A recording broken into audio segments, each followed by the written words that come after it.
Welcome to the Fixit channel, and today in our little tips and tricks video we're going to show you how to actually search for images on Google and even do a reverse lookup of an image.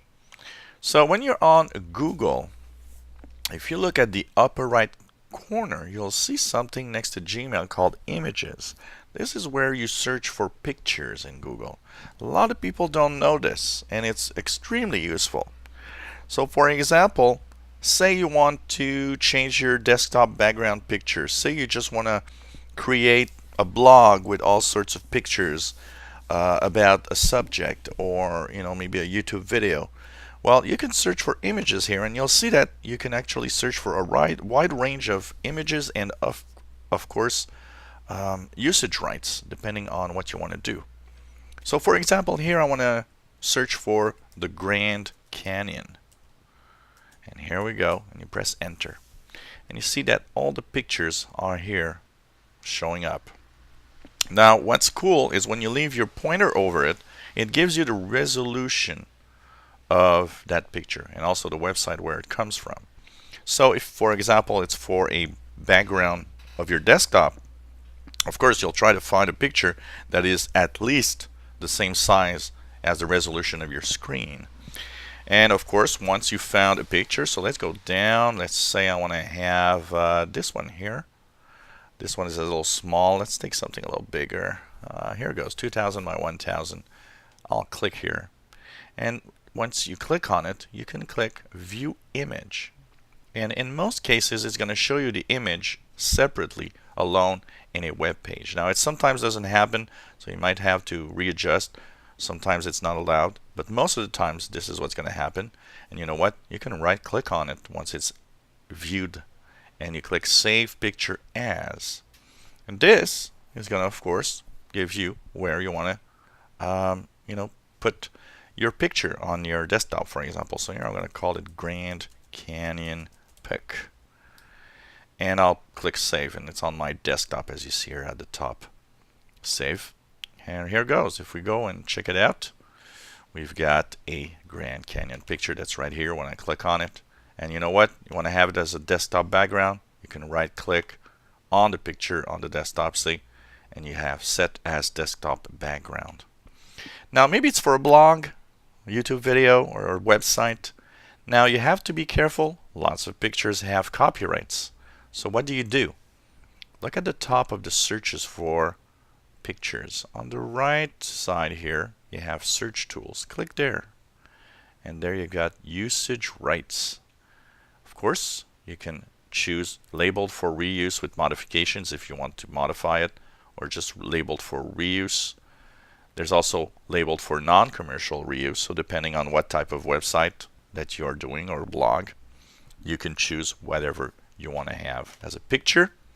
And it's going to give you the pictures that have the usage rights so that you can actually use them in your own videos or your blog or anything. Now, you have different styles of searches also. You can go into size. You can specify the size, minimum size of a picture, for example. The color palette. So, for example, if your website has more of a blue kind of,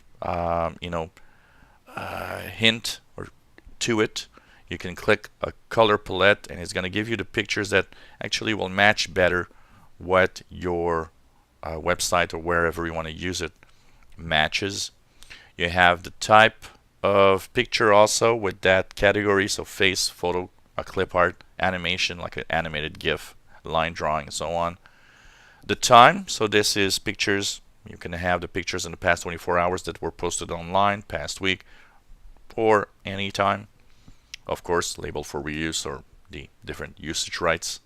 And you've got more tools here where you can have show sizes and so on. And finally, clear will just clear all of the options that you've just done. One last thing about Google Image Search. When you go on Google Image Search, you might notice that there's a little camera icon in the search. Have you ever seen or had a picture in your computer and you're wondering what's it all about?